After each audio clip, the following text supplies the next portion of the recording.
نہیں، میرا خیال پاکستان میں ایک فلم دو بار نہیں چلتی ہے، ایک فلم اتر جاتی ہے پھر دوسری قسم کی فلم آتی ہے، تو اب دیکھیں کس قسم کی فلم آتی ہے، لیکن ہماری امید ہے یہ کہ اس دفعہ فیئر الیکشنز کروانے پڑیں گے تاکہ نئے مینڈیٹ کے ساتھ لوگ حکومت میں آئیں اور وہ جو پرانی ویلنگ ڈیلنگ ہے اور ساری ڈس اپوائنٹمنٹس ہیں اس سے چھٹکارا حاصل ہو۔ سر آپ کو خود پتہ ہے کہ 15 سال کا اقتدار تھا پیپلز پارٹی کا، کوئی آئیڈیل صورتحال نہیں تھی، روزگار کا مسئلہ آپ کے سامنے، مہنگائی آپ کے سامنے، مرکز میں بھی پیپلز پارٹی رہی، کولیشن گورنمنٹ کا بھی حصہ رہیں، کوئی حالات بہتر سندھ کے نہیں اگر ایک ایک ڈسٹرکٹ دیکھا جائے۔ آپ کا بیانیہ کیا ہوگا، نیریٹو کیا ہوگا؟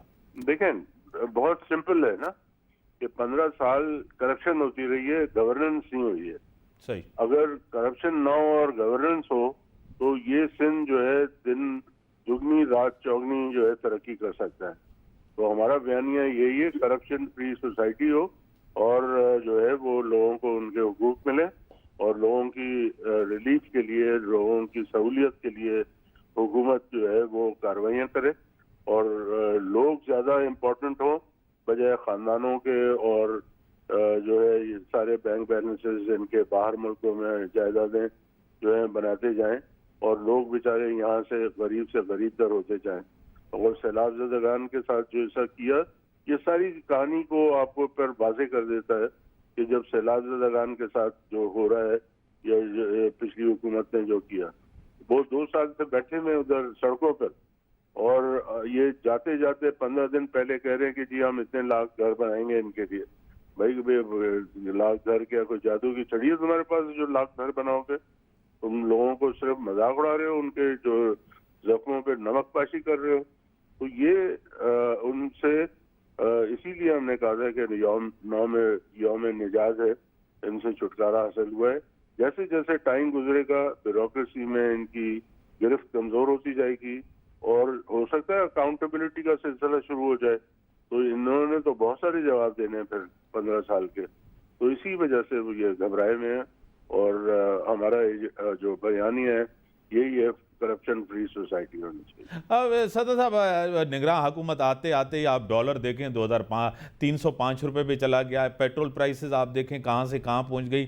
آتے ہی 3 واقعات جو ہیں، رانی پور کا واقعہ آپ کے سامنے بڑا افسوسناک دردناک واقعہ ہوا ہے، ایک بچی کے ساتھ، 10 سالہ بچی فاطمہ کے ساتھ، جس طرح ایک سینئر صحافی تھے اس کے ساتھ سکھر میں جو ہے جانمند میئر کے ساتھ جو ہوا، جڑاں والا کا واقعہ آپ دیکھیں، بڑا افسوسناک، بڑا دردناک یہ واقعات ہوئے۔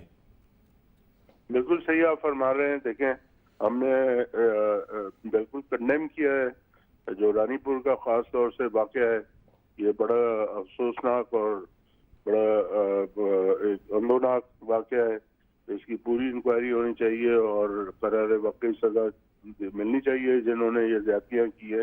لیکن میر صاحب آپ جانتے ہیں اور میں بھی جانتا ہوں کہ یہ جو بہت زیادہ زبردست لوگ ہوتے ہیں، جو بہت طاقتور ہوتے ہیں اور وہ ساری ایڈمنسٹریشن اس کے تابع ہو جاتی ہے اور وہ لوگوں پہ ظلم کرتے ہیں، تو وہ تو ہر ڈسٹرکٹ میں ہے۔ اور اس قسم کے واقعات میں میرا خیال ہے کہ ہر ڈسٹرکٹ میں ہر طاقتور کے گھر میں ہوتا ہوگا، لیکن وہ چیزیں باہر نہیں آتی ہیں۔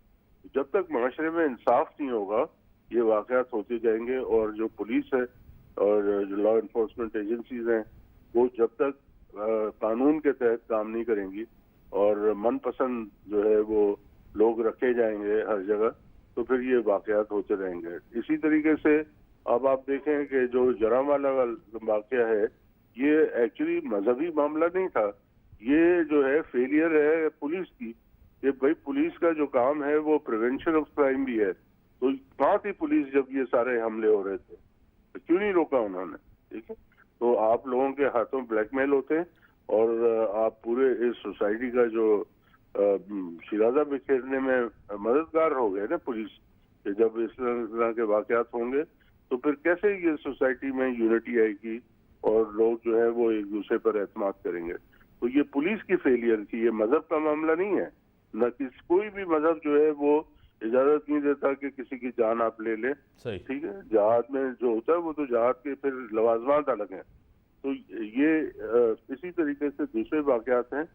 تو یہ جو ابھی نگران آئی ہے عبوری حکومت، یہ ان کو ورثے میں ملا ہے نا کہ، اور میں یہ اوپینین رکھتا ہوں کہ یہ ایکسپیکٹ نہ کریں کہ نگران حکومت جو ہے وہ کوئی بہت ان کو معاوضہ کر دے گی اور مہنگائی ختم ہو جائے گی. یہ ملک کو اگر چلا بھی لیں تو بڑی بات ہے، کیونکہ ایسے نہج پہ ملک کو لے آئے ہیں لوگ کہ یہاں پر ملک چلانا بھی بڑا مشکل ہو گیا. تو یہ نگراں حکومت اس کو اگر سنبھال لے اور اپنا جو بنیادی ان کا فرض ہے شفاف غیر جانبدارانہ الیکشن کرانا، اگر وہ کر لے تو میں سمجھتا ہوں کہ وہ بڑی اچیومنٹ ان کی ہوگی. بڑی مہربانی سردار صاحب، آپ نے ٹائم دیا. اللہ حافظ.